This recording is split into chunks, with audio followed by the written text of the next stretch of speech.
발해의 10대 왕인 선왕이 무너져가던 발해를 일으켜 세워 전성기를 이룩했고 11대 왕인 대이진과 12대 왕인 대건왕까지 그 기세는 이어졌다고 한다. 하지만 13대 왕인 대연석 시기부터 발해의 세력은 점차 약화되었고 발해 주변국의 상황은 더욱 심각하여 당나라는 황소의 난으로 결정타를 맞고 907년에 멸망하면서 5대 10국으로 분열되었다. 신라는 진성여왕 시기부터 지방 호족들의 독립과 전국적인 농민 반란이 일어나 멸망하지는 않았지만 경상도 일대에만 그 세력을 유지한 채 궁예의 후고구려와 견훤의 후백제로 나뉘어 후삼국 시대로 접어들었다.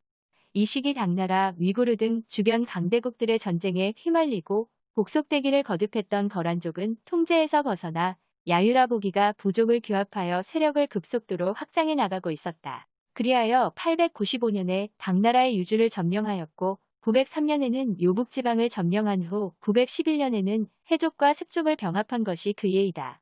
이어서 거란은 916년에 요나라를 건국하여 중앙집권국가로 발돋움한 후 918년에는 발해의 군사적 요충지인 요동지방으로 진출하여 발해에 큰 타격을 주었다. 요사와 요동행부지에는 야유라보기가 20여 년을 힘들게 싸워 발해의 요동지방을 차지하였다고 한다. 이와 같은 요나라의 팽창에 두려움을 느낀 발해의 마지막 왕 대인선은 911년에 신라와 비밀 결련을 맺고 후량과 일본에도 사신을 보내 외교적으로 도움을 청하는 한편 918년에 적국인 요나라에도 평화사절단을 보내 세력 균형을 유지하기 위해 노력하였다. 하지만 이러한 노력에도 불구하고 신라는 요나라의 방문을 바치고 거란의 발해 공격에도 군사를 보냈으며 같은 국가를 계승한 후고구려는 보검을 바치는 일이 발생하였고 발해에 복속되어 있던 흑수, 달고 등은 이탈하여 상황은 더욱 악화일로를 걷게 되었다. 한편 923년 중국은 후량이 멸망하고 이존욱이 당나라를 계승하여 후당을 건국하였다.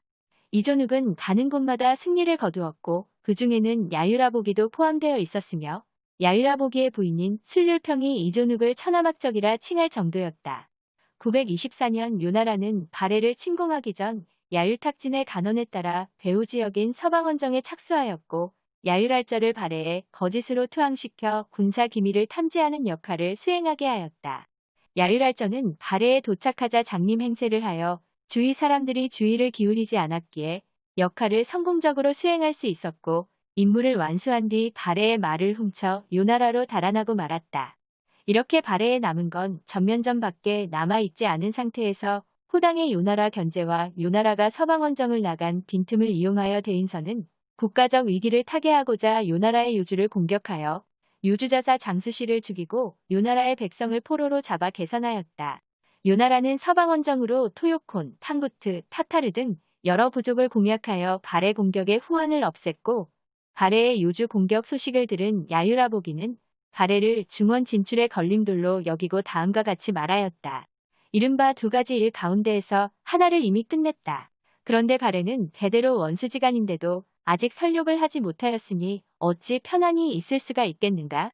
925년 9월 요나라의 침공이 임박한 이때 발해의 장군 신덕, 좌우위 장군 대심리, 예부경 대화균, 공부경 대복모 등 발해인 수백 명이 고려로 망명했고 같은 해 12월에는 발해의 좌수위 소장 모두간, 검교 개국남 박어 등이 발해인 수천 명과 함께 고려로 망명하였다.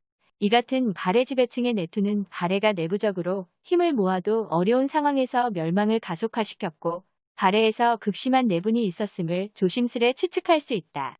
925년 12월 21일 요나라는 야유라보기와 그의 황후, 황태자 야율배, 대원수 요굴 등을 이끌고 세 방향으로 군을 나누어 발해 공격에 나섰고 거란도를 따라 진군한 요군은 29일에 부여부를 급습하였다.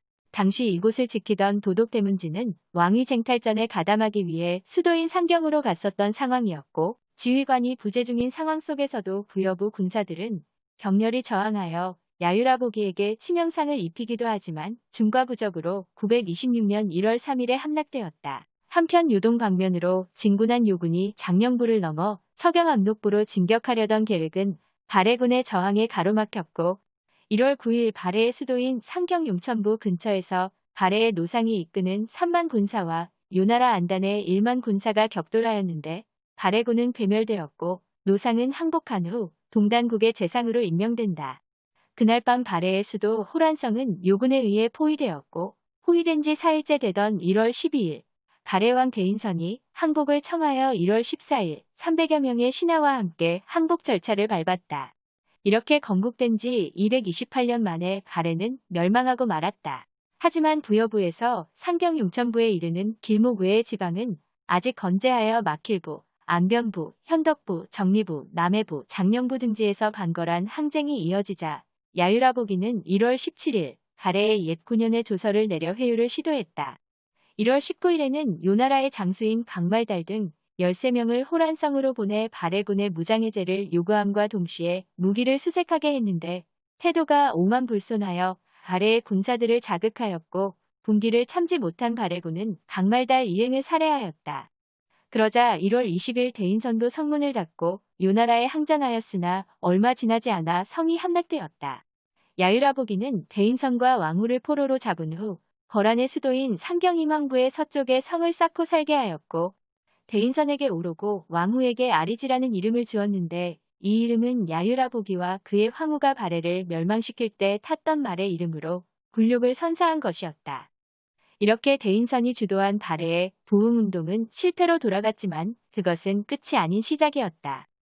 요나라의 타격을 입지 않은 발해의 각 지방에서는 항복하지 않고 부흥운동을 활발히 펼치고 있었고 요나라가 멸망에 접어드는 시기까지도 발해의 정체성을 잃지 않고 약 200년에 걸쳐 반걸한 항쟁을 이어나갔다.